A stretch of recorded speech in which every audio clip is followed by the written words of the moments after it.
Hi guys! So one of the questions I get asked quite often is what running shoes is the best if you've got Achilles tendinopathy? Now I'm going to discuss this in two groups kind of. I'm going to look at people who don't mind what running shoes they want to wear, and then I'll look at people who want to wear minimalist shoes, and I'll give you some advice for that as well. So for those of you who don't know me, my name is Maryke. I'm one of the physiotherapists from treatmyachilles.com, where you can get online physiotherapy assessment as well as treatment for your injuries. So have a look at the description of this video if you want a link to our website. Okay, so why am I splitting these two groups?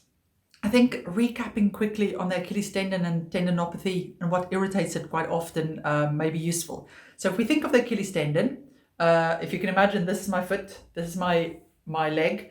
Achilles tendon runs there and it comes and attaches to the heel. Now you get mid-portion Achilles tendinopathy, where it's this section somewhere along there that it's got the tendinopathy, or you get insertional type of tendinopathy, where it's right where it attaches to the heel. Now, for mid-portion Achilles tendinopathy, it's usually a little bit more willing to accept a bit more stretch. If it's insertional tendinopathy, it usually doesn't handle stretch and that position of dorsiflexion very much or very well, because it really compresses that part of the tendon on the heel and it can make it worse. So a trainer with a bit of a heel toe drop of around 10-12 degrees can be a bit more comfortable rather than a flatter trainer. Now, it doesn't matter how much stability it really has in it. It depends on your foot. So there's no one size fits all. What I would say is I wouldn't go for one of those, you know, the Nike trainers that's so nice and flexible. They feel like marshmallows on your feet. I wouldn't run in those necessarily, because the softer it is, the harder the tendon also has to work. Plus, you're giving a lot of motion control in there. So I would go for a slightly firmer shoe, but something with a heel toe drop that's quite significant. That should be more comfortable. But test it out. If your shoes feel absolutely comfortable with that you're running with at the moment, there's really no need to change it. If you have an Achilles tendon that's grumbly and despite all the rehab, it doesn't really like your running, I would go for the higher heel toe drop and see if you can get it to quiet down that way.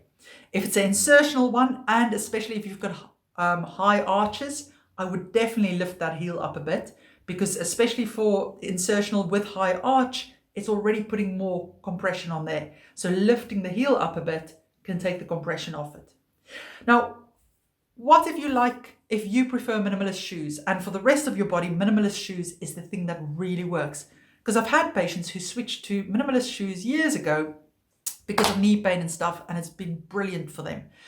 But now they've got Achilles tendinopathy. And just by the ways, if you've been running with minimalist shoes for 20 years, that's not the reason why you've got the tendinopathy. It's more likely that you just overtrained and therefore got it. Now, the problem with minimalist shoes is, of course, that they're minimalist. So they're flat and they're going to give you more of that stretch on the tendon. So it's going to have to work harder while you run. So there's a few things we can do about that. The first is definitely make sure that you do the rehab to quite a high level, going through the full range over the side of a step, if you want to get back to running with a little heel support in there. When you first go back to running, sometimes people have two pairs of shoes, so they'll have trainers with a bit of a heel and they'll have the minimalist shoes.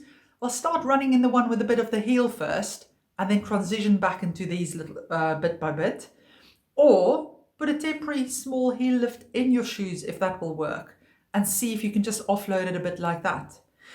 But to be honest, I would say most of my patients, we don't get them back running before they're comfortable and ready for it. So often, if you're somebody who's used to minimalist running, we would have loaded you up already enough heavy load resistance over the side of a step that it can handle the running shoes that you've got. So for Achilles tendons, I wouldn't say you necessarily have to change your trainers unless you can see that it's just not accepting the trainer you've got. Then I would go for slight more heel. Excellent. Let me know if you've got any questions. And remember, if you need more help with any of your Achilles injuries, you're always welcome to consult one of us via video call. The link is in the description of this video. Take care.